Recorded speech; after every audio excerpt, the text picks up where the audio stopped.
Hello and welcome back to the 162 in Arlington podcast. Wow, my nose is stuffy. Um, well, the Rangers, today we're going to be talking about the Rangers losing 2 out of 3 to the Boston Red Sox. Disappointing series. I think that the last 9 games, the Rangers have just been playing really sloppy ball. Um, and I guess they've gone 5-4 in that stretch, which I guess is a positive, but they really could have gone 7-2 in that stretch, and that's like kind of the issue of the team is they're not able to build any consistency to get them over that 500 mark. Um, but yeah, I think let's start talking about this series. I think I'm gonna hand it to you. I want to talk about Jack Leiter. I think let's first talk about just the state of this offense specifically. You can go. Yeah. So the offense, it's the same thing as the Royal Series, just really can't get the big hit, runners in scoring position. The thing is, we don't need like two, three hits. Literally one big hit with runners in scoring position, and they would have won the game on Saturday, like easily. Like just one big hit with runners in scoring position. They don't need multiple. Just one guy needs to come through in that situation, and it's just like nobody's coming through. And it's like you got the one guy who you would trust to come through would be Josh Young, right? And it's just like I've seen it. I saw it in the Royal series. I saw it in the Guardian series. I saw it on in this series. Whenever because no one else in the lineup is hitting at a high clip, or like getting those clutch hits. Like I've seen it a lot. They will actually just walk Young. Like it's happened so many times. Well, they'll just walk him. Obviously, his RBI walk in the Royal Series. That's not intentional, but a lot of the times they'll just walk Young. Like they give him maybe one close walk him. So yeah, it's just someone else has to come through because they're clearly not pitching to Young in the big situations. Yeah, I think it's like I mean Nimmo batted behind after Young on Sunday's game, and he got the big hit.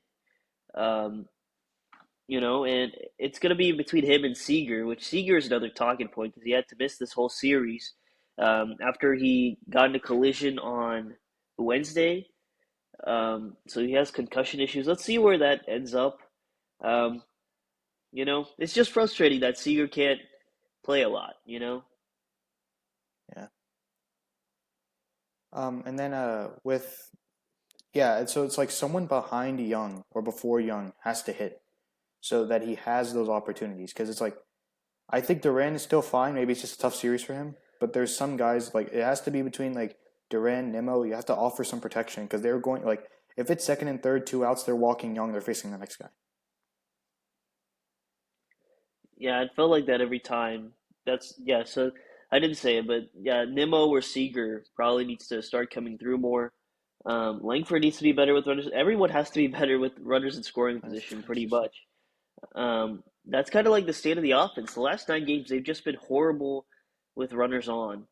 Higgy got the big hit. On Sunday, he Yeah. got the big hit, which was nice to see.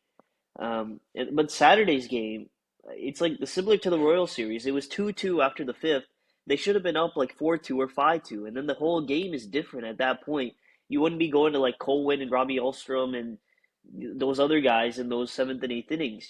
So I really think they could have won that second game if the offense could just take some professional at bats when you need it. Um, and that's what's frustrating about the series mainly is game two. Um, you know, Yeah. They also didn't play the field very well. Like I'm talking about offensively, they didn't play the field very well. You have the green monster in left field, where a lot of lazy fly balls turn into homers or doubles, and they just didn't play to that. So I was a little confused by. yeah. Um, so Michael Hellman got hurt, right? He had fractures in his hand. Ozuna gets called up. Cody Freeman is now in the lineup. Who got sent? Oh yeah, Evan Carter got hurt. So then Cody Yeah, Freeman got called up, and he actually, I mean, he has a 400 average with an 855 OPS.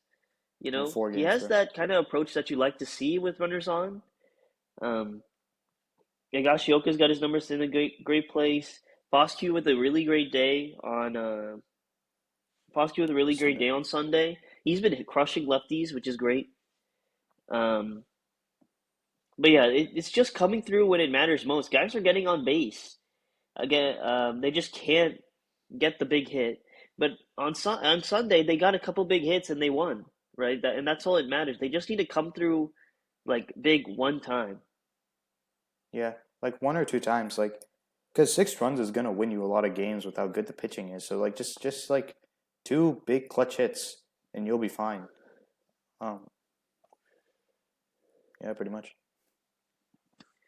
Yeah, that's and moving forward, that is probably the biggest thing that needs to improve if the Rangers want to get over this kind of mid freaking span they're on, where they've just been at 500 for a while. They need to just come through with runners in scoring position. That's all that matters. Um, that's it. Better at bats with runners in scoring position.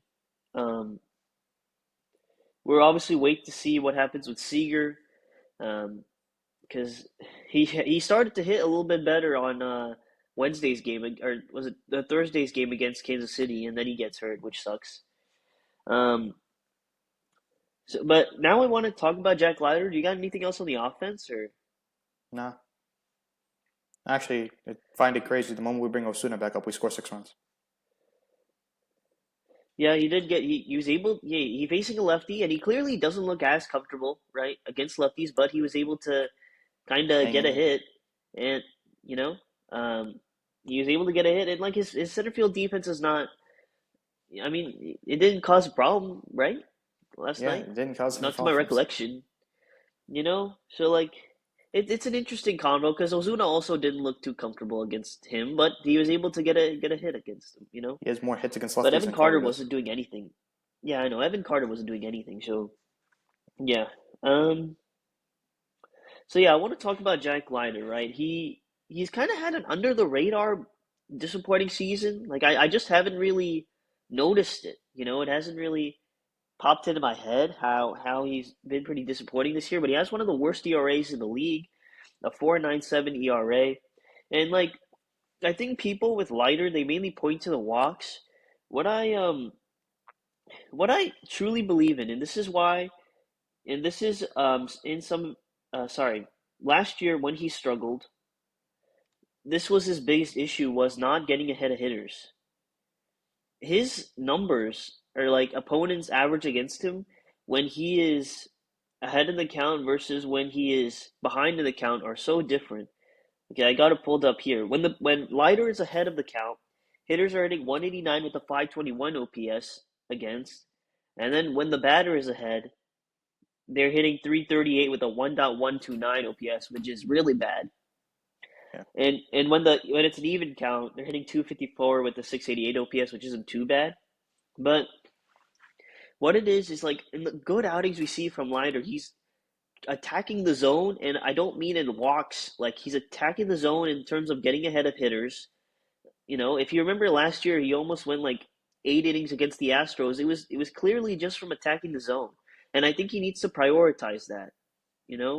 I don't think, and which is why like I think people are like send Leiter to AAA. I'm not really there because I think the fix is easy. Just attack the zone more and let's see what happens. Um, I truly believe that because when he falls behind hitters, the hitters just crush him whenever he falls behind. So just simply get ahead of hitters. yeah.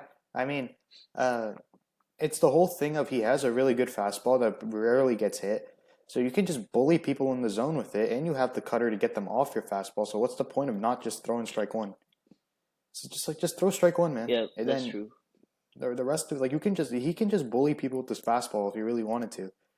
Like so Yeah, that's true. it's really that simple. You don't have to like get all fancy and try to like paint the corners. This man could literally do what Lats did to close out the game on Sunday. Just live with fastball to the top of the zone. I can almost promise you they are not going to hit him hard.